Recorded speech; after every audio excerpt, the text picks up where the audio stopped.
دي اول حلقه من بودكاست سر الحدوته، اللي لما خططت له كان لازم نجيب فيه شخصيات مميزه جدا، شخصيات احنا نستفيد منها كلنا في حياتنا، بالذات ان دي شخصيات بدات زينا من حياتنا، من الضغوطات اللي احنا موجودين فيها كل يوم. مشيت نفس الطريق، مشيته من الاول. شخصيه مميزه قدرت توصل بنفسها من حته لحته تانية خالص عشان تبقى في المكان ده. النهارده معايا دكتوره رنا. برحب بالدكتوره رنا، اهلا بحضرتك. في الحقيقه دكتوره رنا، انا لما سالتها على المسمى الوظيفي اللي انا عايزه اقوله لها، قالت لي ان هي طبيبه اسنان، دكتوره في الجامعه، معاها ماجستير ودكتوراه، معاها ماجستير اداره الابداع والتغيير، عامله براند ليه علاقه بالطب الاسنان والصحه النفسيه. فانا بصراحه انا احترت اقول لها مسمى وظيفي ايه، فانا هسيبها تعرف لنا نفسها. اهلا بحضرتك دكتوره رنا، يا ريت تعرفي لنا بنفسك بسرعه كده عشان نعرف احنا بنتكلم مع مين. ازيك يا رؤى؟ اولا انا بشكرك ومبسوطه جدا ان احنا مع بعض النهارده في البودكاست ده. وخليني اقولك سريعا كده انا مين. انا رنا نجم او دكتوره رنا نجم، ايا كان انت عايزه تقولي لي ايه فيل فري. معايا ماجستير، اتخرجت الاول من كليه طب الاسنان وبعد كده حضرت ماجستير ودكتوراه لان انا كنت متعينه في الجامعه. وبعدها بعد ما خلصت ده رجعت بقى لشغفي الاولاني خالص، لان انا اصلا من قبل ما ادخل كليه طب الاسنان كنت مهتمه او كنت بحب مجال الصحه النفسيه. فقررت ان انا طب بعد الدكتوراه هعمل ايه، خلاص قفلنا الليفل، لا. فقلت خلاص هرجع بقى للحاجه اللي انا بحبها، فبدات ادرس شويه عن علم النفس او الصحه النفسيه. فاخدت بقى دبلومات في الصحه النفسيه ودبلومات في حاجه اسمها تنويم بالايحاء، دبلومات في التخاطر، اخدت دبلومه كوتشنج ودبلومات في الكتابه لان انا عندي كام كتاب في السوق. وبعدين كمان عملت ماجستير في إدارة الإبداع والتغيير، حاجة ليها علاقة بالبزنس شوية أو ريادة الأعمال. لأن أنا لاحظت في الفترة الأخيرة أنه كان حاجة ضرورية جدا أن البني آدم مهما كان معاه أيا كان المجال اللي هو فيه، طبي أو غير طبي أو أيا كان، هو لازم يحاوط ده بحاجتين أساسيين، هما صحته النفسية أو علاقته بنفسه، وإزاي يقدر يدير بزنس معين أو يقدر يحول ده أن هو يوصله لدخل كويس. فكان مهم جدا ان انا في الاخر اغلف كل ده بماجستير اداره الاعمال. حضرتك تقصدي ان الصحه النفسيه ليها علاقه بمجالك في طب الاسنان؟ بصي، الصحه النفسيه هي ليها علاقه بكل حاجه، يعني خلينا نقول ان احنا كبني ادمين اصلا من البدايه ما نعرفش نعيش من غير مستوى صحه نفسيه كويس، لان لو ما بدأناش من النقطه اللي هي بيسموها الصفر احنا مش هنعرف نطلع للواحد. فاهمالنا للصحه النفسيه ايا كان مجالي ايه، دكتوره سنان، دكتوره بشريه، مهندس، ايا كانت المهنه اللي انا فيها، مدير او حتى موظف بني ادم عادي، انا لازم ابدا من مستوى صحه نفسيه او من مستوى الاساسي بتاع ان انا ابقى عارف نفسي كويس، عارف احتياجاتها ايه، عارف مشاعري واللي بدور بيه او الحاجات اللي بتمر بيا علشان اقدر انطلق للخطوه اللي بعدها. ايوه، بس احنا في وسط الحياه وفي وسط الشغل ايا كان وظيفتي، انا بمر بضغوطات كبيره جدا. يعني ساعات بنيجي عند نقطه كده ونقف، انا بنهار في اللحظه دي، انا خلاص مش عايزه اكمل في الحته اللي انا فيها. مين فينا ما بينهارش؟ انا خلاص مش هكمل. فاحنا نعملها ازاي دي؟ يعني بصي ازاي احافظ على صحتي النفسيه في مجال فيه شغل، فيه ضغط، فيه تعب؟ بصي خلينا نتفق على حاجة الأول، احنا نقصد ايه بالصحة النفسية؟ انا من وجهة نظري ان احنا كبني ادمين مكونين من كذا حاجة. يعني انا كرنا دلوقتي، انا لما بدأت اسأل نفسي هو انا عبارة عن ايه، يعني نفسي دي اللي جوايا دي هي عبارة عن ايه، فلقيت طب نفسي دي جسمي؟ لا مش جسمي، ما هو انا لما كنت وانا صغيرة قد كده غير الجسم اللي انا موجودة فيه دلوقتي، ولما هبقى 60 سنة غير الجسم اللي انا موجودة فيه دلوقتي. فانا ديفينتلي انا مش جسمي. طب انا ايه؟ روحي. طب ما هو في ايات في القرآن بتقول ان ربنا نفخ فينا من روحه، وبالتالي الروح اللي جوايا دي هي اصلا مش بتاعتي، برضو مش بتاعتي انا نفسي. طب ما هو في برضو آية في القرآن بتقول ونفس وما سواها فألهمها فجورها وتقواها قد أفلح من زكاها. من دي يعني معناها ان في حد بيزكي النفس او في حد هو المسؤول عن النفس. مسؤول عن نفسي وبالتالي ده اللي هو انا. بالظبط المسؤول عن النفس اه. والجسم والروح ده انا مين؟ بيسموها الذات. انا ذاتي انا اه. اللي ليها نفس وروح وجسم. وبالتالي واحنا بنتكلم عن الصحة النفسية فانا لازم ابقى عارف كويس قوي انا بتكلم على انه مجال من دول اللي هو النفس. والنفس دي عبارة عن ايه؟ زي ما ربنا هو اللي ادانا النفس، هو اللي عرفنا النفس دي عبارة عن ايه. خليني اديلك مثال كده بسيط قبل ما اخدك وادخل بيه عن اهميه الصحه النفسيه في حياتك. نتخيل دلوقتي ان انا اشتريت تلفزيون، او انا رايح عشان اشتري تلفزيون، والتلفزيون ده رحت للمكان اداني بوكس اسود كده، جيت ابص عليه او اشغله، هو ما بيشتغلش. ليه؟ لان هو مجرد بوكس بس، البادي بتاعه بس. فهل ده يسمى تلفزيون؟ لا. طيب لازم يبقى فيه الشيب او فيه السوفت وير بتاعه اللي فيه الاوامر اللي هي يفتح يقفل يجيب قنوات يوصل وصله مش عارفه ايه وهكذا. طيب لو انا اشتريت التلفزيون صندوق اسود وفيه السوفت وير بتاعه بس مش معايا الكابل، او الكابل ده انا ما وصلتوش في الكهرباء، هل هيشتغل؟ هل لا. هقدر استفيد لا منه؟ طبعا. اطلاقا. فلازم يبقى معايا الكابل بتاع الكهرباء. الكابل بتاع الكهرباء ده هو اللي هيديني الباور علشان اقدر اشغل التلفزيون. هل بقى انا التلفزيون، او هل التلفزيون يقدر يشغل نفسه؟ لا. لا. انا اللي هكنترول الثلاث حاجات دول. فانا ذاتي اللي بكنترول النفس، وبالتالي معرفتي عن نفسي، معرفتي عن الاوامر اللي جوايا او السوفت وير بتاعي هو اللي بيخليني قادر احدد انا دلوقتي فين. انا لما هاجي اتعامل معاكي او اتكلم معاكي هتعامل ازاي؟ في حد ممكن يتعامل سو نايس جدا ويبقى لطيف وجميل وبيتعامل باحسان، وفي حد ممكن يتكلم بطريقه فولجر قوي او بيتكلم بطريقه زي ما بنسميها قليله الذوق. هما الاتنين بيتعاملوا، لكن في واحد بيتعامل بامر ايجابي، في واحد بيتعامل بامر نفسي. هو اللي بيختار ان هو بالظبط. يتعامل بانه طريقه. والاختيار ده بينبع من اننا كلنا جوانا البوزيتيف والنيجاتيف، جوانا الحاجه أيوة، بس الايجابيه والسلبيه. ساعات احنا بنقول لا، يعني انا اتعصبت في الموقف ده مش بمزاجي، انا حلو. انا لقيتني اتعصبت، هو احنا هنا الشخصيه دي بنتكلم- ضايقتني. احنا هنا بقى بنتكلم على حاجه ملهاش علاقه شويه بالاوامر، هي ليها علاقه بالنفس برضو، بس هي اسمها مشاعر. مشاعر الغضب، مشاعر ان انا اتنرفز، مشاعر ان انا ابقى حزين، مشاعر ان انا ابقى خايف. فالمشاعر هي الحاله اللي انا ببقى فيها نتيجه مروري بفعل معين او سلوك معين او تعرضي لحاجه معينه. دي برضو انا بقدر اتحكم فيها، يعني انا اقدر اتحكم في مشاعري ان انا في الموقف ده لا انا ما اخدش السلوك ده واعمل سلوك تاني. حلو قوي. خليني اقولك ان احنا مخلوقات لم تخلق للتحكم. يعني انا ما عنديش القدره ان انا اتحكم في اي حاجه، لكن انا عندي القدره ان انا اديرها. انا عندي القدره ان انا ادير مشاعري واعرف اختار الشعور اللي انا عايزه في اللحظه دي. يعني في بعض الناس يقول ايه لك الفرق بين، معلش انا هقطعك، يعني ايه الفرق بين التحكم والاداره؟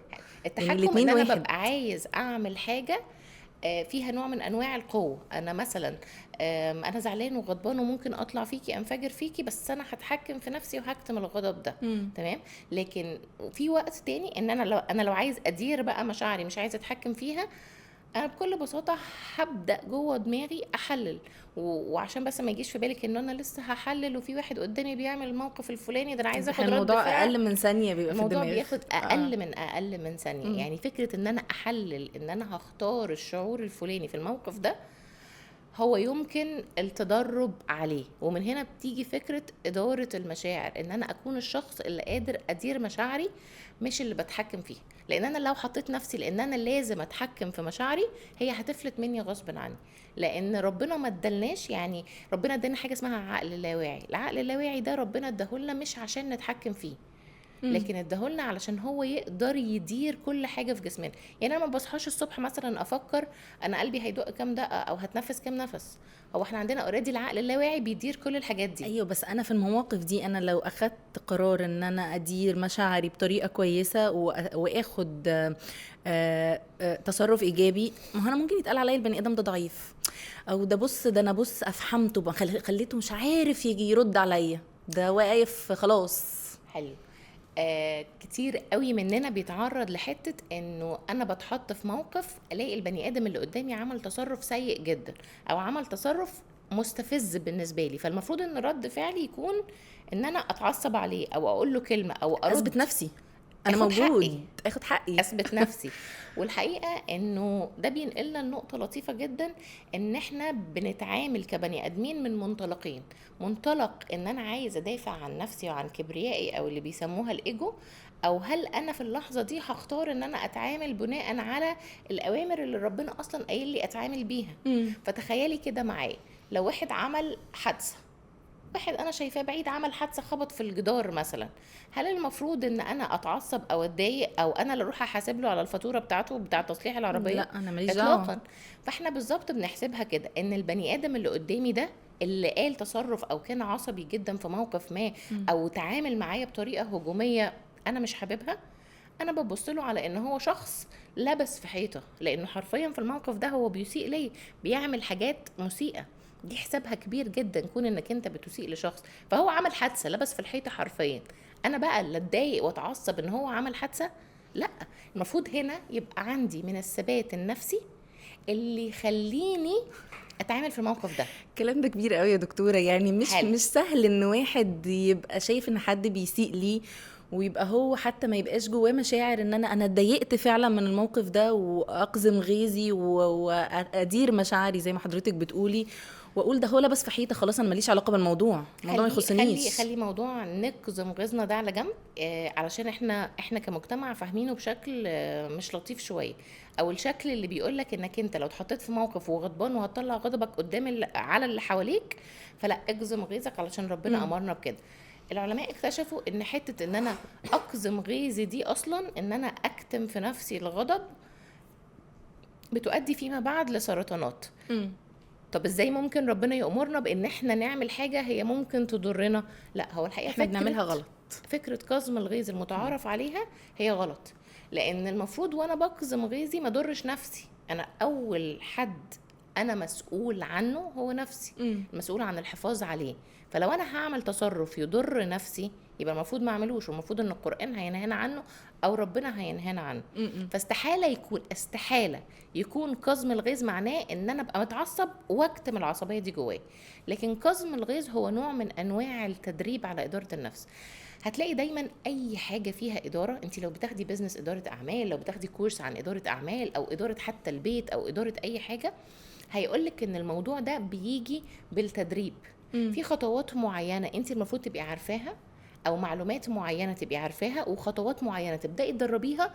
once you are practicing انت بتتمرني على الحاجه دي، فجاه هتلاقي نفسك بتعرفي تعمليها. فجاه هتلاقي نفسك، خلينا نديكي مثال مثلا الطفل الصغير، مرة على مرة على مرة. الطفل الصغير هو ما بيتولدش بيعرف يمشي خالص، ولا بيتولد اصلا عنده معلومة ان في حاجة اسمها مشي، لكن هو بيبدأ يجمع المعلومة دي لما بيشوف اللي حواليه بيمشوا، فكده جمع المعلومات. وبعدين في خطوات بتعملها الام، توقفه وتسنده، وبعدين توقفه وتسيبه، وبعدين تخليه يسند على حاجه، وبعدين خطوه واحده فيبدا ياخدها ويقع، يبدا يقوم تاني ويقع، يمشي خطوتين وهكذا، لحد ما بيبقى المشي بالنسبه له بالنسبه لنا كلنا دي اسهل حاجه في الدنيا. دي اسهل حاجه في الدنيا، انا مش ببذل مجهود علشان امشي. وهنا بتيجي اداره النفس اللي هتوصلنا لان احنا يبقى عندنا مستوى صحه نفسيه المينيمم او الاساسي. لكن كلنا بنبص على ان الصحه النفسيه دي هي رفاهيه.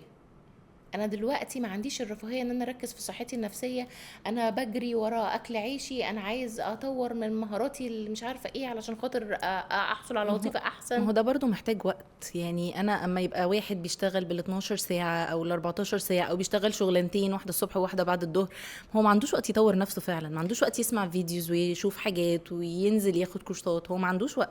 حلو، خلينا نتكلم في حته الوقت دي، وخليني ابدا اقول لك على حاجه. نتخيل معايا ان انا دلوقتي عندي مكنه، تمام، والمكنه دي المفروض ان هي بتطلع ايا كان البرودكت اللي بتطلعه، قماش، علب، ايا كانت. والمكنه دي كانت كويسه جدا، بس جه عليها الوقت مثلا وبدات تتعب او تصدي، بس هي لسه شغاله وقادره ان هي تطلع انتاج كويس. يمكن صوتها عالي شويه، يمكن التروس بتخبط في بعض شويه، لكن بتطلع الحاجه بنفس الكفاءه. بتستهلك كهرباء اكتر، تستهلك زيت اكتر، بس شغاله تمام. في اللحظه دي انا لو قلت انا مش هوقف المكنه دي علشان اعمل لها صيانه، لان الوقت اللي هي هتقف وده هيخسرني، المكنه دي هتبوظ مني، هتبوظ في وقت من الاوقات، هتقف، هتستوب، مش هتعرف تعمل الحاجه الفلانيه. فدي اول حاجه لو احنا بنتكلم على نقطه ان انا ما عنديش وقت اهتم بصحتي النفسيه عشان بجري ورا حاجات تانية. في حاجه بقى تانية، عندي مسؤوليات. يعني انا لو اخدت الوقت ده عشان اطور نفسي، انا مثلا لو انا اب او انا زوج، ما هو انا مسؤول عن بيت، مسؤول عن اطفال، عندي مسؤوليات، انا لازم اجيب فلوس. حلو قوي.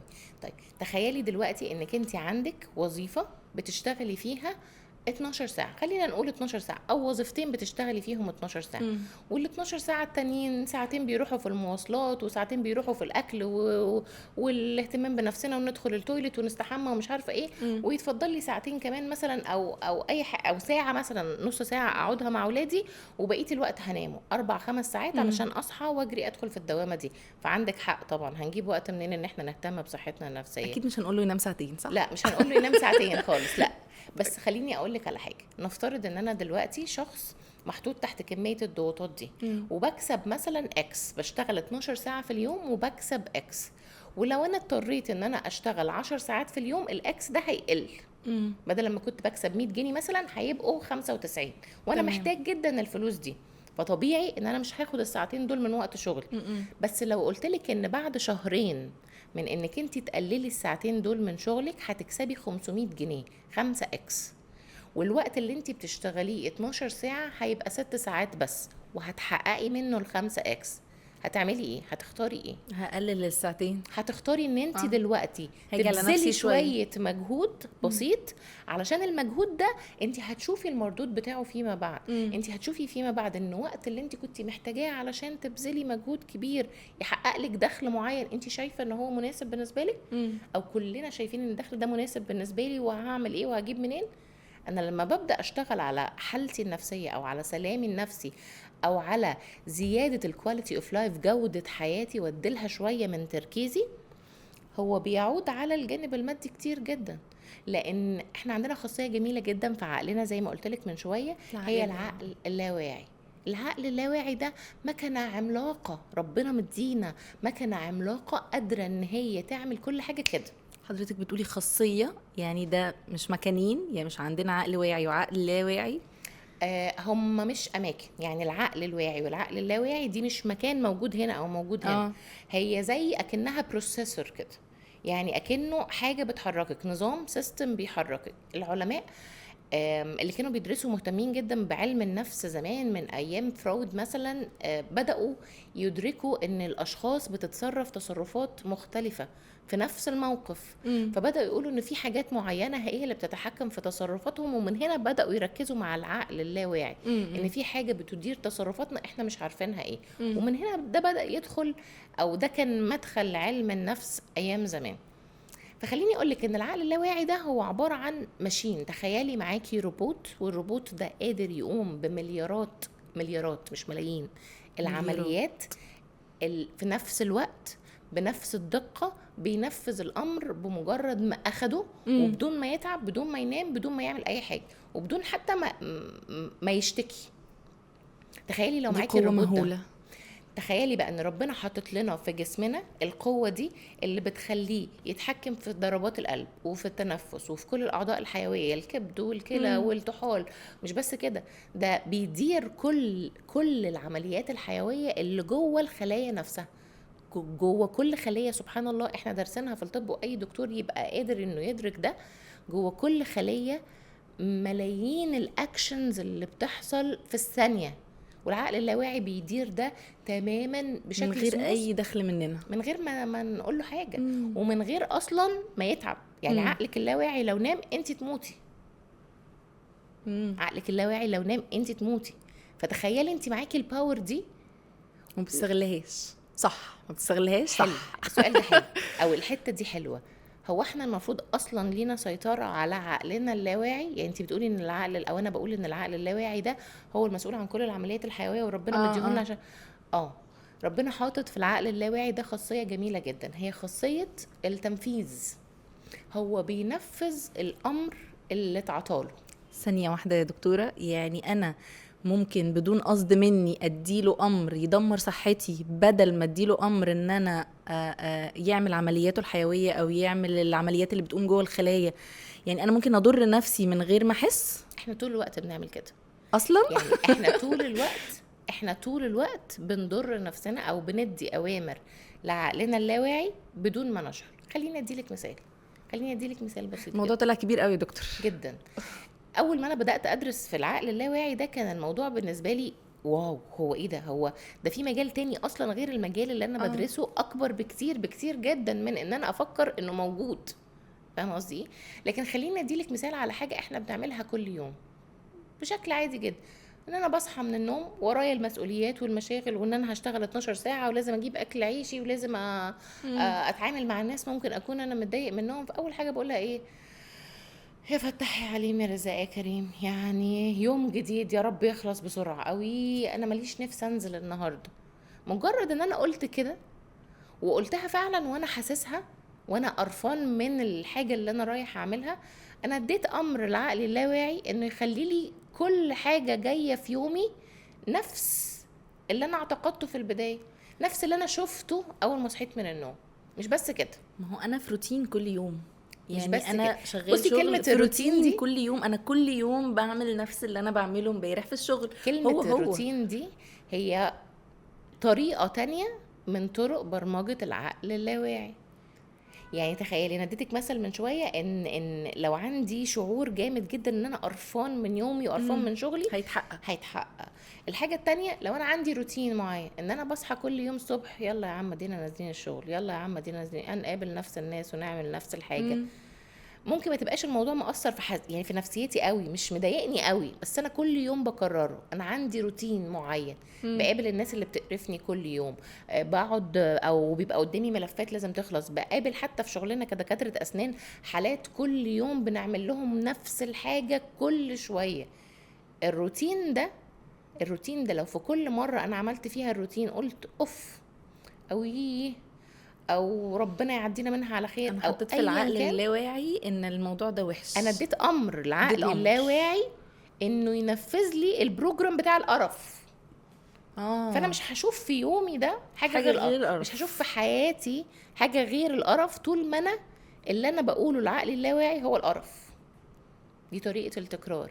يعني احنا لما بنيجي نعود حد في السيشنز بتاعتنا على ان هو يغير برمجة عقله اللاواعي او يغير سلوك معين او يخرج من ازمة هو بيمر بيها، بنشتغل بالطريقتين دول، يا اما طريقة الكثافة الحسية انه يبقى عنده مشاعر قوية، يا اما طريقة التكرار. دكتور، ما هو انا ممكن انا واحد دلوقتي بتفرج على حضرتك اقول ان الكلام ده معلش ده هبل، ده اي كلام فاضي خالص، دي خرافات، دي واحده بتقول اي كلام وانا هفضل طول النهار اقول انا مش طويل وهبل انا قصير وازعق، ما فيش حاجه اسمها جميل. كده. خليني اسالك سؤال، هي السما لونها ايه؟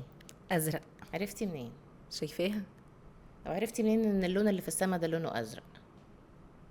اتعلمت وانا صغيره. عرفتي منين ان دي سما؟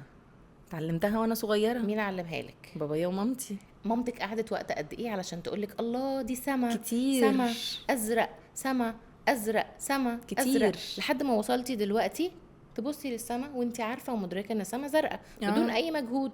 ليه بقى؟ لان احنا مرينا بوقت كتير جدا اتقلنا سما ازرق سما ازرق، فربطنا ان دي سما زرقاء بمجرد القوال. انا ما طلعتش مسكت دي سما عشان اعرف السما دي عامله ازاي. انا ما كانش زمان عندي خبره هو اللون ده عباره عن ايه، ابيض اصفر احمر ازرق، بس لما اتقال كتير ان الدرجه دي ازرق فخلاص هي اترجمت جوايا ان دي ازرق، فبقيت لما بشوفها في اي مكان دي ازرق. هل اقدر اختلف عليها؟ لا خالص.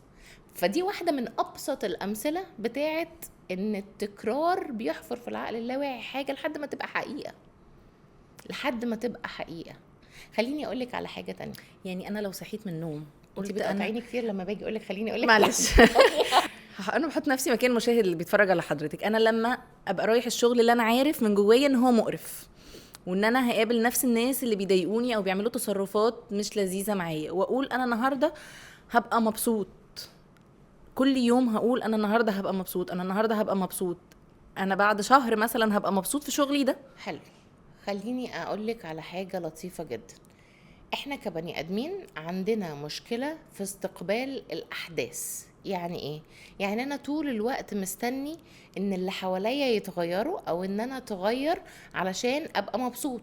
فانا لما بروح شغلي كل يوم وانا عارف ان انا هقعد مع نفس الناس اللي قرفني واقعد اقول انا هبقى مبسوط انا هبقى مبسوط انا هبقى مبسوط، انا بقولها بنوع من انواع النفاق، انا بقولها من بره بس انا من جوايا عقلي مش مصدق. تمام. طيب انت في اللحظه اللي بتقولي فيها انا مبسوط والناس اللي حواليكي بره ما تغيروش، انت بتبقي مستنيه ايه؟ انا ببقى مستني ان الناس تتغير علشان انا ابقى مبسوط. صح؟ ده عكس تماما اي شغل ممكن نشتغله مع حد او حد يشتغله على نفسه لو هو عايز يتطور. لان لو تفتكري في الاول لما قلت لك احنا كائنات لم تخلق للتحكم، انا ما عنديش اي قدره ان انا اتحكم فيكي ولا في سلوكك ولا في اسلوبك ولا في طريقه تعاملك ولا مم. حتى في الحاجه اللي جايه لي منك. يعني انت ممكن مثلا تبصي لي بقرف كده، فانا في اللحظه دي ابقى متضايقه، هي ازاي بتبص لي بقرف؟ ده الشغل ده مقرف، انا مش عايزه اشوف البني ادمه دي تاني. ليه؟ لان في اللحظه اللي حد بص لي فيها بقرف انا شفت نفسي قليل قوي. ما هو طبيعي انا لو كبير وقيمه محدش هيبص لي بقرف، فالترجم جوايا ايه؟ ان انا قليل، فانا اتغصت واتضايقت. فالمشكله هنا فين؟ حتى لو انا المشكله مش حاسس، يعني انا طبعا وانا مش انا ما حاسس طبعا. فكرتش ان انا قليل، بس ده بيبقى جوايا. المشكله فين؟ ايوه، المشكله المشكله مش فين بقى؟ فيا انا، مش في ان اللي قدامي يبص لي بصه وحشه. لان لسه قايله لك انا لو شايفه نفسي مثلا قيمه كبيره جدا، خلينا ناخد مثال مثلا ايا كان دكتور مجدي يعقوب، مم. ايلون ماسك. لو حد من دول، واحد مثلا معدي من الشارع كده، حد بسيط غلبان في الشارع، او حد من المتسولين مثلا اللي موجودين في الشوارع، وبص له بصه وحشه، هل الناس دي البصه دي هتاثر فيهم؟ هو ممكن ما يبقاش شايفه اصلا. ليه مش هتأثر؟ لو شافه البصة مش هتأثر فيه، بالعكس هو هيبقى من جواه نوع من أنواع الإشفاق على الشخص ده، مم. إنه يا عيني أنت إزاي في الحالة دي، أو يا عيني ده أنت فايتك كتير قوي في الدنيا، صح؟ مم. لأن هو مكتمل من جواه، البصة دي ما أثرتش فيه. على عكس لما أبقى أنا من جوايا فاضي. مخوخ حرفيا، احنا عمرنا ما بنبقى فاضيين، احنا طول الوقت مليانين. فانا لو مليان بمشاعر ايجابيه مقوياني ومخليه عندي صلابه نفسيه، انا طول الوقت هبقى مليان.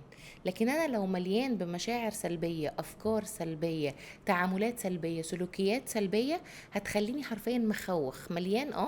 بس الحاجات اللي مليانه جوه دي عامله زي السفنجه اللي كلها خرام، اي تصرف من اي حد بره هيضرني. في مم. آية جميلة جدا في القرآن، ربنا بيقول ايه؟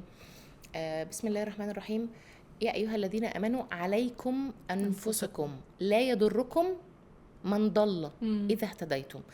الحقيقة الآية دي كانت واحدة من الآيات اللي كانت دايما بتوقفني. ربنا بيقول لا يضركم من ضل، عليكم أنفسكم، ركزوا على نفسكم، لا يضركم من ضل. ربنا ما قالش ان الضالين هيختفوا، ما قالش ان الضالين مش هيجوا في طريقك، لكن قال لك هم هيبقوا موجودين وممكن مم. يبقوا في طريقك بس مش هيضروك. ليه؟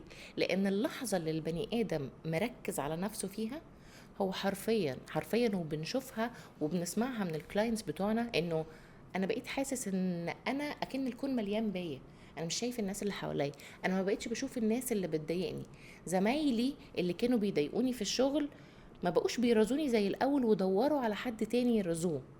وده حصل معايا انا شخصيا، يعني انا كنت بمر في البيئه بتاعتي في الجامعه ببعض انواع الشخصيات اللي طول الوقت كانوا حاطيني في دماغهم. مم.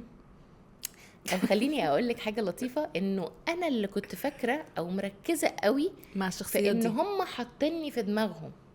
اه. يعني هم كانوا بيتصرفوا بالاتيتيود العادي بتاعهم السيء، اه. فهو مسيء ليا ومسيء لغيري ومسيء لغيري، لكن انا طول الوقت شايفه ان هم مستقصديني، ان هم بيعملوا معايا، ان ان هم مش التصرفات دي عارفه، ليا انا بس. ان هي مستقصداني في الموقف ده علشان مش عارفه ما اعملش ايه. في اللحظه او من بعد ما بدات اعمل الشيفت ان انا انقل نفسي واركز على نفسي وما اركزش على اي حاجه بتحصل حواليا بره، هي اللحظه اللي انا حرفيا زي ما بقول لك كده ما بقتش شايفاها، هي البني ادمه دي موجوده، رجعت تاني. مفيش جوايا ليها اي حاجه سيئه، ولقيتها اكنها بدات تنقل اللي كانت بتعمله معايا ده مع حد تاني. فبدات اسمع من الناس التانية انه بصي فلانه عملت وعملت، فبدات ابتسم، ايه ده هي كانت بتعمل معايا انا كده، دلوقتي ما بقتش بتعمل معايا، اه. هي بدات تنقل على حد تاني. وهنا في اللحظه دي انا افتكرت الايه لا يضركم من ضل. ممكن يبقى في حد ضل قدامك بس هو ما بقاش بيضرني، ليه؟ لان انا بدات اركز على نفسي اكتر. اشتغلت على نفسي، صح. فانتظار ان انا الكون حواليا من بره يتغير علشان انا ابقى انا سعيد او مرتاح نفسيا، ده بتكلم على بيئة العمل، ده مم. مش هيحصل. لكن تغييري انا من جوايا قادر يعمل العكس، قادر يخلي الكون اللي حواليا يتغير، قادر يخلي الناس اللي كانوا بيفقعوا فيا اسفين او يزروني عند المدير بتاعي او يروحوا يقولوا دي عملت وسوت او يفضلوا واقفين لي على الواحده، ما بيتعاملوش معايا بالطريقه دي. لان في اللحظه دي انا ما بقتش شبههم، عارفه اللي هو ايه، يعني انت ما بقتش من اهتماماتي. مم.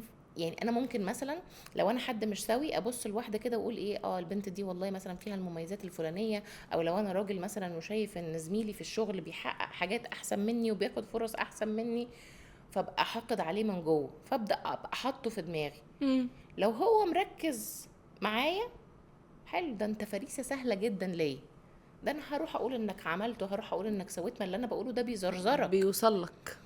اه. مش بيوصل لك بس، بيوصل لك وفي نتيجه، وبالتالي النتيجه دي هتخليك تنزل عن الليفل اللي انا اصلا مش عايزك تبقى فيه.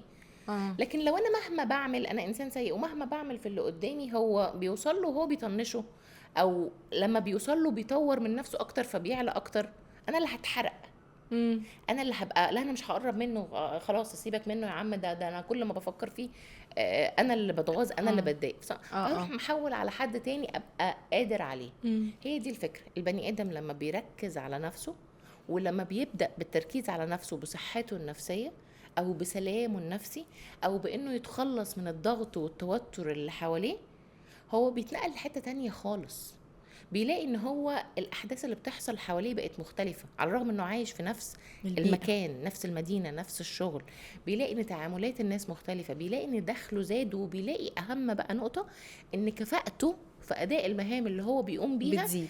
عليت جدا، مم. عليت جدا. يعني كتير جدا بيسالوني هو انت ازاي بتروحي الجامعه وبعدين تروحي العياده وبعدين عندك الاشغال بتاعه الكنائب، عضو هاي كنائب الجمعية الخيرية. كنائب رئيس الجمعيه، مم. وكمان لما بتروحي البيت عندك ولدين، وبعدين بتقعدي ليكي وقت انك انت تكتبي، عشان كده بتطلعي الكتب بتاعتك، وكمان بتعملي سيشنز سواء برايفت او في جروبس. انت بتجيبي وقت منين تعملي كل ده في يومك؟ وبيجيبي وقت كمان تطوري نفسك بزيادة. انا عايزه اقول لك ان بعد كل ده انا بنام مش اقل من 6 ل 8 ساعات في اليوم. بعمل كل ده وبنام مش اقل من 6 ل 8 ساعات في اليوم. وكمان بيبقى عندي وقت انا بعرف اعمل له سكادجول في الاسبوع مثلا، مش هقول في اليوم، انه الوقت ده انا بطور فيه البيزنس بتاعي، بحيث ان انا يبقى عندي بيزنس بيجيب لي اوريدي باسيف انكم. فانا ممكن اجي في وقت اقول ايه، شت داون بقى لكل الحاجات النهارده دي، اجازة. انا اسبوع اجازه، مش النهارده بس. ليه؟ لان انا اوريدي قضيت وقت شويه بستثمر في نفسي. طيب احنا بسرعة عايزين حضرتك تقولي لنا حاجة للمواطن العادي اللي زينا، انا الشخص العادي اللي زي وكان زي حضرتك، زينا كلنا. قولي لنا نعمل ايه عشان ناخد اول خطوة ونبدأ ان احنا يبقى عندنا سلام نفسي، نبدأ تبقى نهتم بصحتنا النفسية، نبدأ نعمل سكاب للحاجات اللي بتضايقنا في الشغل والمواقف اللي بتبقى ضغط علينا، عشان نبدأ نطور من نفسنا. طيب خليني اقول لك الاول، انا هعلق على كلمه كان زي حضرتك، لان احنا كلنا كبني ادمين مهما طورنا من نفسنا، ففي الاول وفي الاخر احنا في ليفل واحد، احنا بني ادمين. بس في واحد بيشتغل على نفسه، في واحد ما بيشتغلش على نفسه، فاحنا الليفل الاساسي اللي بنبدا عنه مفيش واحد فينا اقل من التاني. مش قصدي ان هو اقل، انا قصدي ان هو كان عادي متخرج من الكلية، بيشتغل بيتعامل عادي، اللي هو شخص بسيط يعني يومه بسيط، ما عندوش يعني انجازات تذكر ان انا لا انا في انجاز في حياتي، لا انا بشتغل كل يوم بشتغل. خليني اقولك، لو اي بني ادم لسه ما حققش الحاجه اللي هو عايز يحققها، سواء كانت الحاجه دي ماديه اجتماعيه نفسيه ايا كان، خليه يسال نفسه سؤال، يجيب ورقه وقلم كده ويقعد يحسب يومه ماشي ازاي، بيقضي وقته ازاي. فممكن يبقى مثلا بيروح شغله 8 ساعات 12 ساعه 10 ساعات ايا كان، 6 ساعات ما بيشتغلش، يحسب هو راح الشغل كام ساعه، قضى وقت في البيت كام ساعة، نزل على القهوة مثلا أو قعدت مع أصحابها كام ساعة، قعد على السوشيال ميديا كام ساعة، ونام كام ساعة. تمام. وبعدين يبدأ يقول أنا إيه مهم في دول. والله مهم جدا ان انا انام، مهم جدا ان انا اقعد مع اصحابي، مهم جدا ان انا انزل شغلي. طب ايه اللي اقل اهمية؟ مثلا ان انا اقعد على السوشيال ميديا ال5 ساعات اللي انا قعدتهم دول. فيبقى انا هبدأ اقتص من الحاجات اللي ليست ذات اولوية، واحطها او احط في الوقت ده حاجات هتطورني انا. في حد ممكن يجي يقول لي ايه، هنبدا بقى كلام التنميه البشريه وابعد عن السوشيال ميديا واعتزل الناس. انا مش من الناس اللي بقول لحد ابعد عن السوشيال ميديا، لان احنا اصلا كائنات اجتماعيه، فكنا كائنات اجتماعيه، ده يتحتم علينا ان يكون لينا جزء اساسي في يومنا بنمارس فيه الاجتماعيه بتاعتنا، سواء بنخرج مع اصحابنا، سواء بنقعد على السوشيال ميديا، سواء بنعمل ايا كانت الشكل السلوك الاجتماعي اللي انا هعمله، هو اساسي جدا. ما ينفعش اقول لا ابعد نفسك عن الاجتماعيه، يبقى انا كده بحولك لبني ادم قدام شويه لو استمر كده هيبقى بني ادم شويه في حته انانيه. لا، خلي الاجتماعيه موجوده، لكن مش بنفس القدر احنا بنبقى الكبير. طول الوقت قاعدين بنسكرول على الفيسبوك كده، ما بنعملش اي حاجه. جميل. الوقت اللي انا بسكرول فيه على الفيسبوك ده ممكن اقفله، ممكن اغيره بان انا اسكرول في بيجز بتاعت ناس عايزه اتطور في المجال بتاعهم، فهيبقى هنا السكرولينج مفيد. ممكن اغير المنصات، لو في مثلا منصه الكونتنت اللي عليها مش مفيد بشكل كبير، اروح لمنصه تانية قد تكون مفيده بشكل اكبر وعليها كونتنت كويس. لكن التواصل الاجتماعي وجودي في مجتمع لازم واساسي وضروري، وما ينفعش حد يقولك اعزل نفسك عن السوشيال ميديا، اعزل نفسك عن الناس وطور نفسك. طور نفسك وابذل مجهود في انك تطور نفسك، واستثمر في نفسك اكتر ما تستثمر في اي حاجه. لو معاك 100 جنيه وهتفضل انك انت تستثمرها في نفسك ولا هتخرج خروجه، لا استثمرها في نفسك واخرج خروجه من غير ما تصرف حاجه، اخرج اتمشى على البحر. فاهمه قصدي ايه؟ لكن ما تعزلش نفسك عن الناس، لان احنا كائنات اجتماعيه بطبعنا، فطول الوقت محتاجين الجو الاجتماعي. انا بصراحه يا دكتور استفدت من حضرتك جدا، ودي اوعدك ان هي مش تبقى اخر حلقه ما بيننا.